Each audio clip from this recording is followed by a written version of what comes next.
So if something like that were to ever happen, we would certainly give it a try. I would like to think I could qualify, but that would really be quite the challenge for me, I feel.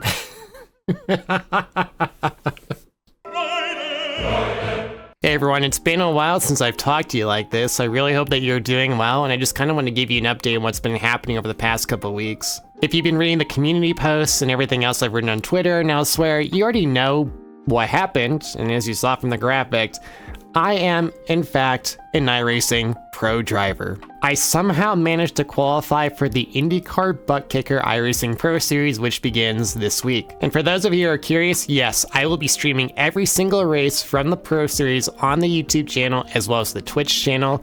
I'll have some more details about that at the end of this video.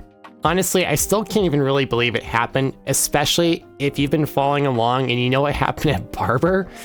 It's a really kind of a surprise to me that I still qualified for this series. So I do just want to take the time and just thank everyone who's congratulating me and making the Pro Series, for just giving me support during the qualifying series, encouraging me really to stay strong, keep at it, because as I'm going to say this many times, I really thought that this was not going to be a possibility.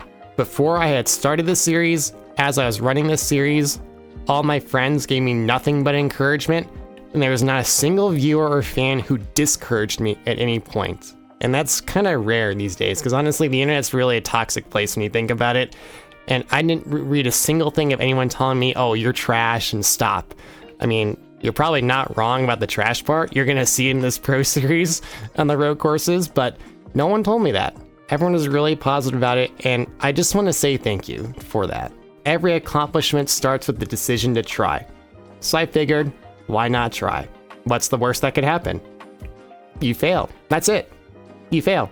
People fail all the time.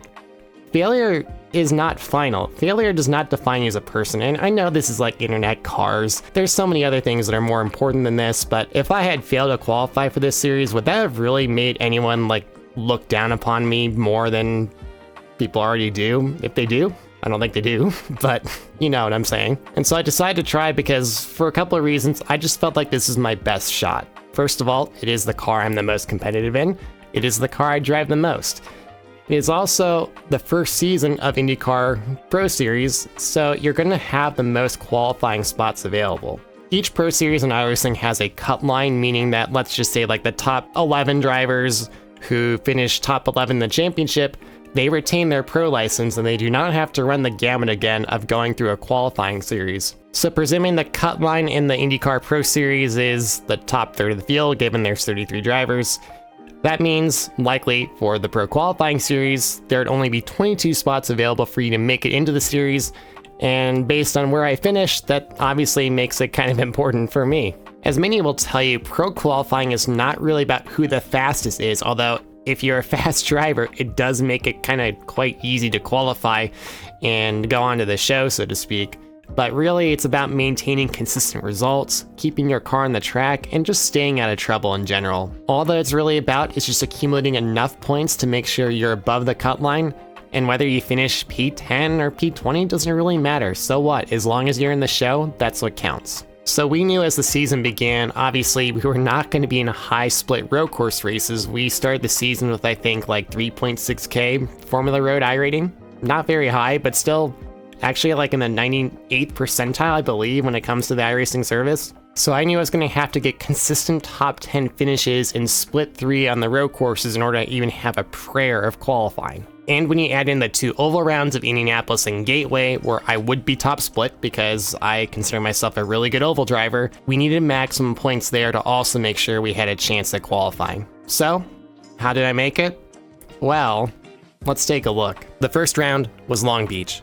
Thankfully, this event actually was delayed 1 week after a massive DDoS attack occurred. Here I am pretending like it was just a rain delay. Maybe with hindsight, opening that umbrella indoors was a terrible idea. My goal for Long Beach was to simply not crash, which we managed, scoring 192 points and putting us P39 in the standings. Of course, the top 33 qualified for the series. Next week was Indianapolis. Another race of survival after putting in a good qualifying performance. I stayed out of trouble and scored 249 points in a race where nothing else of significance happened. After the race, we jumped up to P16 in the standings. Then came Barber. Bubbling with confidence, I made a horrific mistake heading into turn 1 and proceeded to Baja blast myself off a massive divot in the runoff area and back into the circuit. To say I was embarrassed was an understatement. I felt like the dumbest driver in all of iRacing IndyCar. After the race was over, I was honestly in full meltdown mode. With my worst track of Indy Road on the schedule no longer being my potential drop, I worried this would have been the end of the season. My friends and teammates refused to let me think this. Chris even crunched some numbers for me, running what's known as a Monte Carlo simulation, which, according to his explanation, is a fancy way to say you just generated a lot of numbers. Needless to say, the numbers didn't look good. It gave me around 32.33, repeating of course, chance of qualifying for the Pro Series. And I now sat outside the top 33 in points.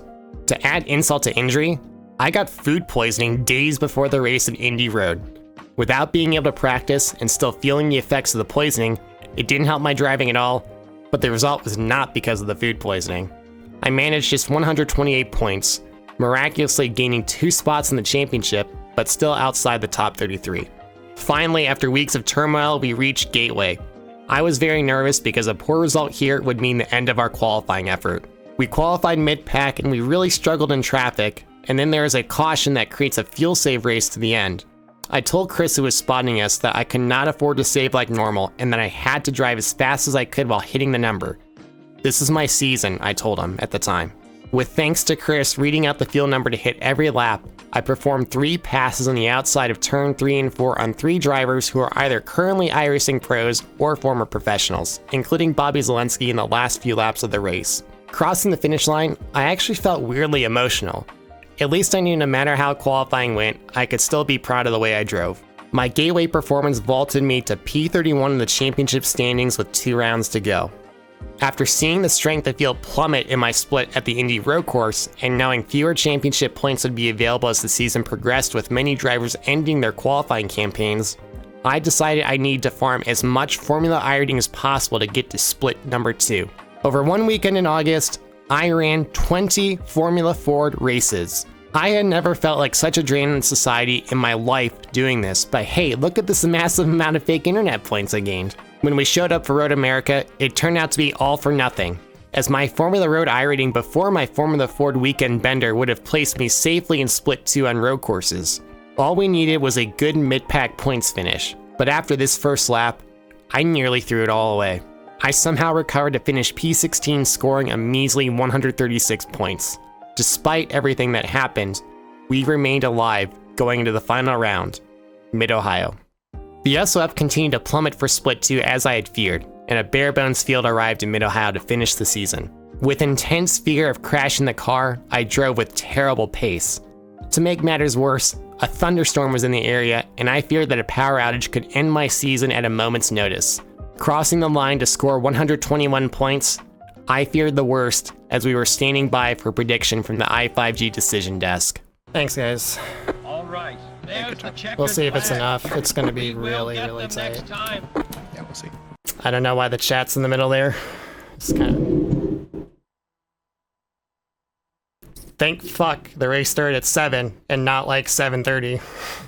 Chris, can you screen share in Discord? I'm sorry I'm not talking to you. Okay. I've seen enough. We're in.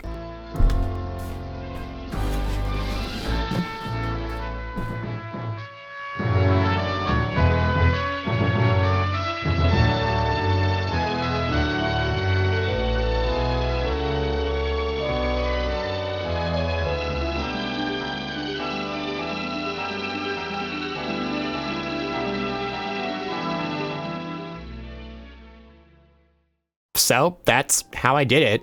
I wish I could have showed you highlights of me like making awesome passes for the win and talking about how like easy this was and like, oh, look how good I am. But the reality is, especially, by literally definition of finishing P33 in the standings, I am a marginal driver. And I know what you're thinking. You might be thinking, well, how can you be marginal? Like you regularly race like top split oval races. You finished third at the iRacing Indy 500 this year. You do really well in ovals. When you open up the talent pool to more people, when you put money on the line and you have professionals spending time in this car in this series, the reality kind of sets in that I'm not really as good as these other drivers. but I didn't necessarily need to be in order to qualify for this series. I do believe that if this qualifying series was set on a time and date where more European drivers could drive in the series, that I of course would have never qualified for this series, and I readily accept that. I also want to point out that there's definitely more than one driver in the IndyCar community who, if not for either schedule commitments or whatever commitments they had, they would have likely beaten me too. But with respect to that, at the same time, I still put in the work and the effort, and I don't think it takes away anything that I've done. I want you to think of it this way.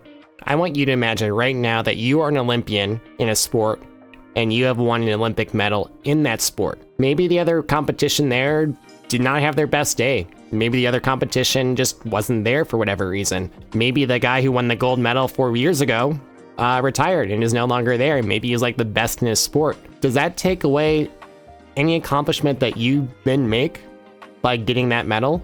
I'm somebody who believes, as a person who's played a lot of sports growing up and I still am active in sports now, is that gold medal or whatever color medal you get represents not just like the achievements that you had on the playing field, it represents all the work that you put in. And just because there's people who either choose not to compete or whatever the reason is, it takes nothing away from what you have done. And that's kind of how I feel about this now.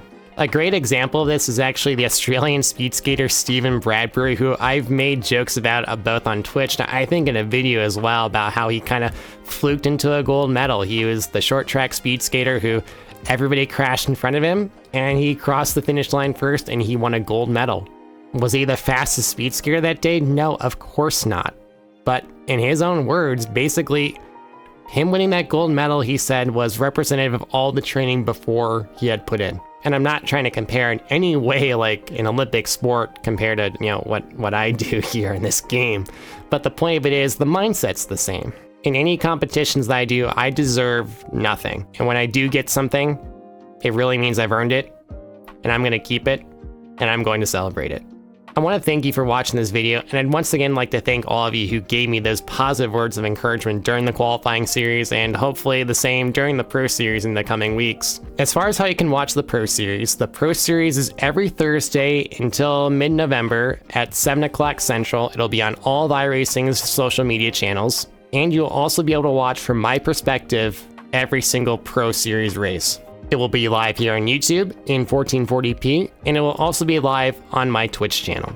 We are certainly going to be up against it when it comes to driving on the road courses, but thankfully with the oval rounds, we can really make up a lot of points, and hopefully, just maybe, we can get a win there in the oval rounds. I of course neglected to mention throughout the entirety of this video that also I have a teammate in this series too, Jacob, who qualified much better than I did, and will do much better on the road courses than I will. I was very proud of Jacob for making it into the series because there were some people I think who thought he couldn't make it, and he proved them wrong. So make sure to keep a lookout for those I5G Hondas on the track. Yes, you heard me right. I5G Hondas on the track. We're a Honda team for the Pro Series, and we hope you will cheer us on through the duration of that, and cannot wait to see what comes of this series. Thank you for watching, and I'll see you next time.